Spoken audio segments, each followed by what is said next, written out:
Title: Dam Disaster. Russia accused of playing keep away with aid workers after Ukrainian dam collapse.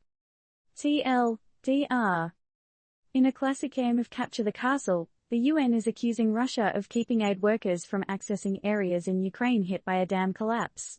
The dam's down and the water's flowing, leaving civilians in desperate need of help. But according to Russia, it's just too unsafe for anyone to get in. So, is this a protective measure or a strategic move? Strap in, folks, we're diving deep into the floodwaters of this international dispute. Full story. Sigh. Another day, another diplomatic debacle. This time, the dams burst, quite literally. We're talking about the Kakhovka Dam in Novokakhovka, Ukraine. You've probably seen the pictures, it's like a wet apocalyptic movie out there. On Monday, the Kremlin, aka the Russian government, gave a resounding "Niet," that's Russian for no, to UN aid workers trying to access the areas most affected by the dam disaster. The reason? They say the ongoing war has made the area a hotbed of danger.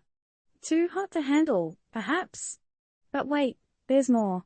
The UN's humanitarian coordinator for Ukraine, Denise Brown, claims that her peeps are working with both Kyiv and Moscow, who control different parts of the area, to get to the civilians in desperate need.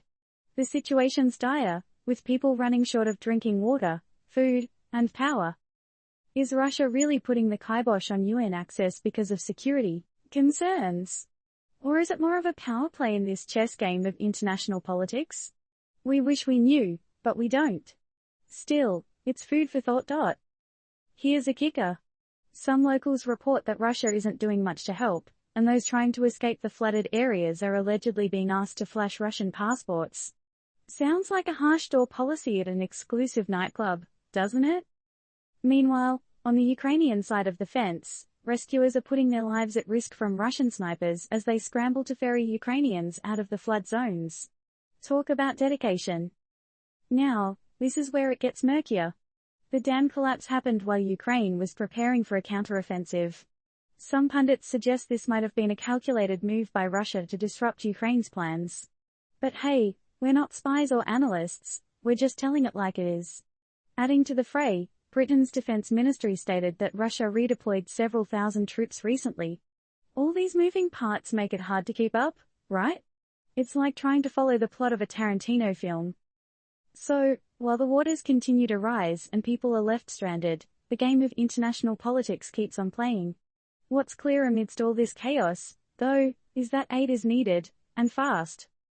But here's a question for you, dear readers, in this international game of chess, who will make the next move, and will it be in favor of those in need?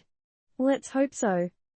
Disclaimer: the content of this article is based on reported facts and does not provide investment or legal advice. Views, thoughts, and opinions expressed in the text belong solely to the author, and not necessarily to the author's employer, organization, committee, or other group or individual. Any action taken upon